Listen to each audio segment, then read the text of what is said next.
Hi, I'm Anna VQ Ross, and this is Badmouth Online for the Meantime. Thank you to Rebecca Aronson for creating this space, and thank you all for being here to listen. I'm going to begin with a few new poems to celebrate the fact that I'm finally writing again during this strange pandemic time. And they're part of a series. They all have the same title that wraps to the same first line.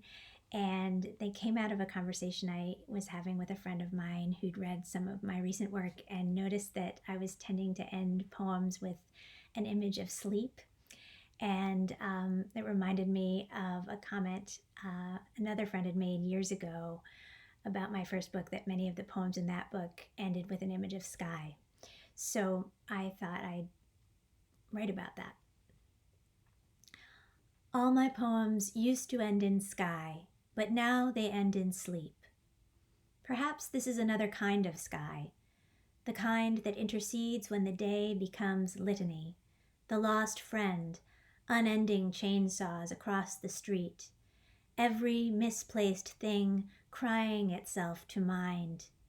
But there is the sky, blank as a slammed door, or wild-colored, reflecting all our worst decisions, the smoke and dust, dumb-tongued prayers and projections we sling into it. Like the night our neighbor began screaming and couldn't stop. She'd looked out her window and seen our house on fire, flames blooming up the back wall to the roof.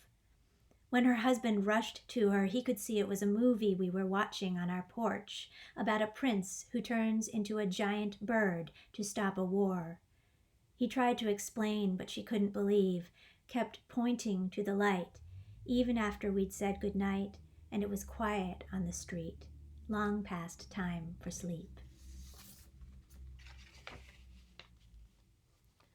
All my poems used to end in sky, but now they end in sleep, I am thinking, as I watch two gray squirrels chase up the garage roof, then leap from its peak into the swoop of the 60-foot spruce's lowest arm, carrying nesting materials, dry grass, pine needles, leaves in their mouths. It is fall, time for battening and hoarding, for dark. Why can't I remember my childhood, or why only the moments of shock, like a needle sliding in, stranging me from myself? The ice core in the snowball the neighbor's son lobbed from atop his garage, finding me where I hid behind a spruce bush in the yard. Then the heat of my purpling eye closing. But wasn't there another, earlier evening, late summer, with enough light still after dinner for a fury of capture the flag through all the backyards, the older kids blurry gods as they passed me, running with a piece of cloth in my fist toward that same bush? And who were those tall children sprinting into the never seen again, laughing and shouting even after the light failed and I was called in to listen from bed as outside the game went on? All my poems used to end in sky, but now they end in sleep. This morning on the radio, the news announcer's voice sticks on repeat. Cannot be, cannot be, cannot be found. The phrase a needle lodged in some laryngeal groove of his throat. He is talking about children, or rather their parents separated from them at the border. I look into the blackness of my coffee. Upstairs in their rooms, my kids talk through screens to their classmates. I hear snippets when I walk into the hall, a reassurance of voices. Sometimes the border guards would tell the parents they were taking the children for a shower or a change of clothes. Then the sound of a truck leaving. Sometimes they made no excuse at all. Did the ones who told the lie about the showers and new clothes think they were being kind? Whose job is it to find the parents now? The guards who watched the already found? The courts who sent the parents away? The people who wrote the law the courts followed? All of them doing a job and then going home, to a home like mine, where children, freshly showered and in clean clothes, open their doors to say, "Mom, is that you, Mom? Can I have a snack, a drink? Will you read to me before bed? What time is it, Mom? Where are you?"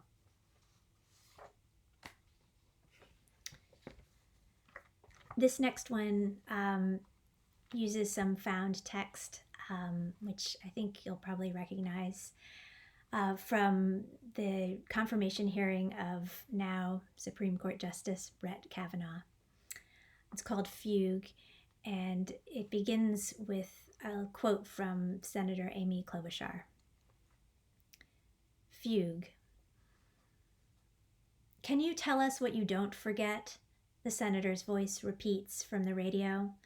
It's rush hour, Boston, I-93, driving home from dance class with my daughter in the back seat, her 12-year-old legs stretched in pink body wrappers brand spandex, as she wonders aloud what we're going to eat for dinner.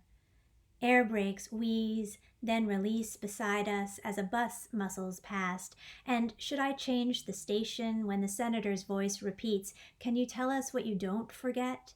Above the traffic, rush hour, Boston, I-93, my daughter stretched in the back seat. Girl whose body I once unwrapped from mine, is she listening now as the woman speaks? I was pushed onto the bed. His weight was heavy. I shake my head. Boston, rush hour, I-93, as if I could swerve by what edges up in me. He put his hand over my mouth. It was hard for me to breathe. Boston, rush hour, I-93. But I'm cruising a suburban street of dandelion lawns, legs the same age as my daughter's, who jams her knees now against my seat when I hit the brakes as one last car squeezes in ahead of me. Can you tell us? Boston, rush hour, I-93 is fixed to a grid of red. What you don't forget? Taillights that bleed their after images in repeating green against gray sky. Can you forget? I'm tired, picturing my bed back home. What you don't? Quilt pulled tight against the sheets. Can you don't forget? Or is it that other bed? What you? And what year was it? Forget, don't, what day? Don't, can you forget? How? Tell us, don't tell, what did he? What can you forget? Don't tell us, touch me? I was wearing a one-piece bathing suit. I believed he was going to rape me. Boston, rush hour, I-93, a tail light flickers, horns begin to beep. How many times will I repeat this drive? Mom, when are we going to move? Her voice reaches toward me, and I ease my weight up off the brake, considering the question. The miles, like bodies, fall between us and what I don't forget. Here in Boston, rush hour, I-93, driving home from dance class with my daughter in the back seat.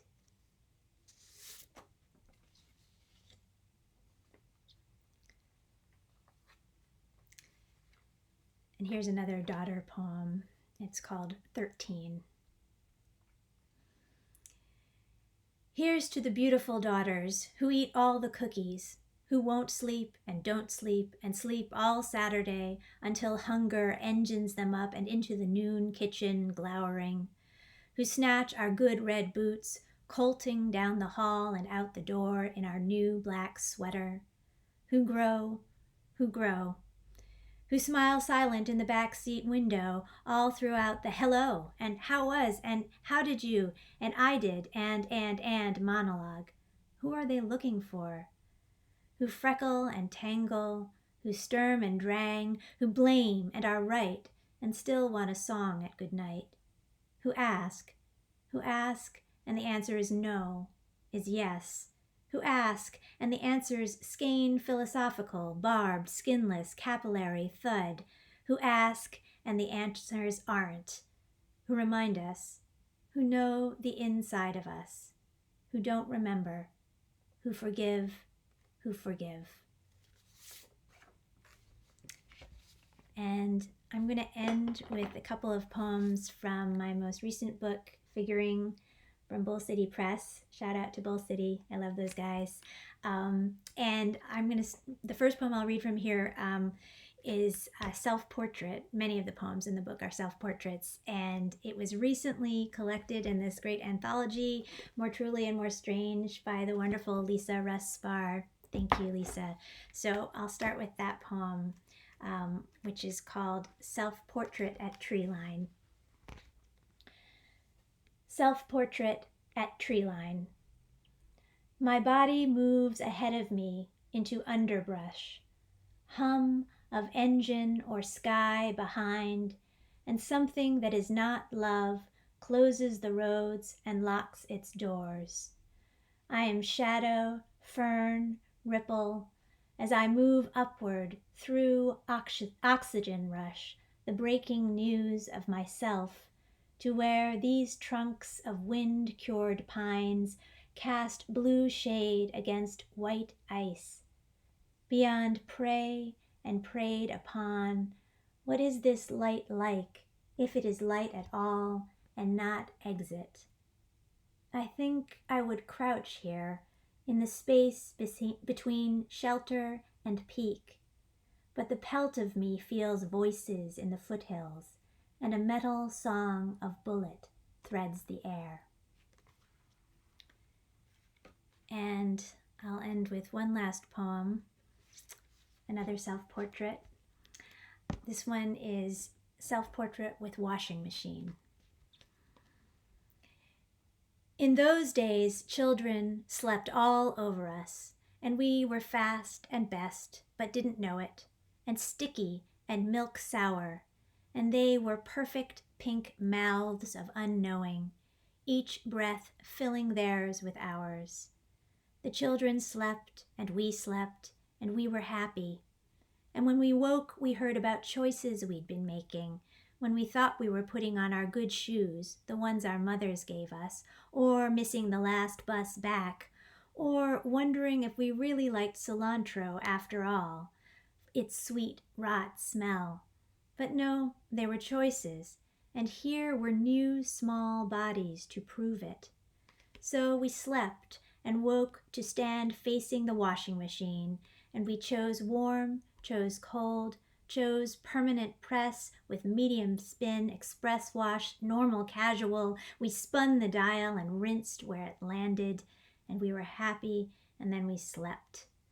And when we woke, we saw figures walking through the trees in the park across the street. They stopped, their bodies momentary trunks, and then kept moving, and we were happy.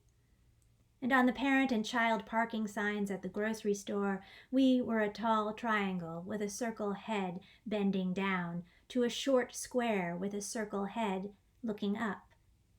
And the children woke to tell us a new age had come into their bodies, that they could feel it beating, and we were happy and we slept. And the children woke, and we tried to explain the difference between country, was there a wall over the mountains, and city, and here, each a shape falling smaller inside another.